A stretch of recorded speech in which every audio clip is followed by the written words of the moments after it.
ক্ষমতার ভাগীদার হওয়াটা সংবাদ মাধ্যমের উচিত না বলে আমি অন্তত মনে করি। সংবাদ মাধ্যম জাতির বিবেক, ফোর্থ স্টেট। তো ফোর্থ স্টেট যখন গভর্নমেন্টের সাথে মিশে যায় তখন সেটা আর ফোর্থ স্টেট থাকে না। ফোর্থ স্টেটের দায়িত্ব হচ্ছে সরকারের বাইরে থাকা। আজকে আমি বক্তৃতা দিতে আসি নাই, আমি শুনতে এসেছি। আমি শহীদ পরিবারের কথা শুনতে এসেছি প্রধানত, এবং অবশ্যই প্রধান অতিথির বক্তব্য শুনতে এসেছি। এমনিতেই সভাপতির বক্তব্য সংক্ষিপ্ত হওয়া উচিত, আজকে আরো সংক্ষিপ্ত। আমি শুধু দুটো বিষয়ে কথা বলেই আমার বক্তব্য শেষ করব। প্রথমটি হলো যে শহীদ পরিবারকে আমি আশ্বাস দিতে চাই, আমরা আশ্বাস দিতে চাই যে ন্যাশনাল এডিটর্স কাউন্সিল আপনাদের পাশে যতদিন এই সংগঠন থাকবে আপনাদের পাশে থাকবে ইনশাআল্লাহ। এবং আমাদেরও বয়স হয়েছে অনেকেরই, আমারই 73 বছর বয়স হয়েছে এই কয়েকদিন আগে। আমার এই জন্য বললাম অগ্রজ, অনুজ সবাই এখানে আছেন।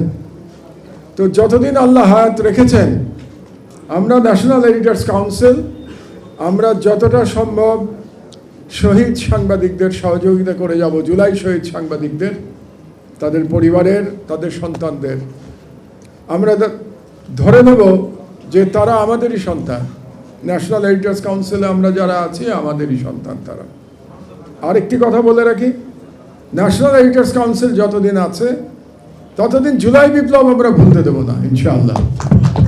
সেই জুলাই বিপ্লবের বিরুদ্ধে যতই ষড়যন্ত্র চলুক না কেন, দেশের ভেতর থেকে কিংবা দেশের বাইরে থেকে, ফ্যাসিস্ট পালিয়ে যাওয়া এক ঘৃণিত রাজনীতিবিদ যতই হুমকি দিক না কেন যে তিনি দেশে ফিরে আসবেন, আমরা প্রস্তুত আছি সেই ফ্যাসিস্টকে মোকাবেলা করবার জন্য। একবার তাকে দেশ থেকে বাধ্য করেছি আমরা, আর একবার তাকে তার সাজা কার্যকর করবার জন্য আমরা লড়াই করব, এবং সেটা এডিটর্স কাউন্সিল প্রতিশ্রুতিবদ্ধ এই কাজটি করবার জন্য।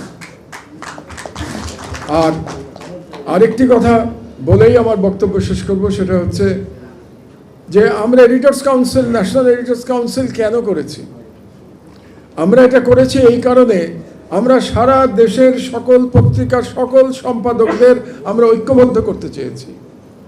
আমরা এলিটিজম থেকে বের হতে চেয়েছি।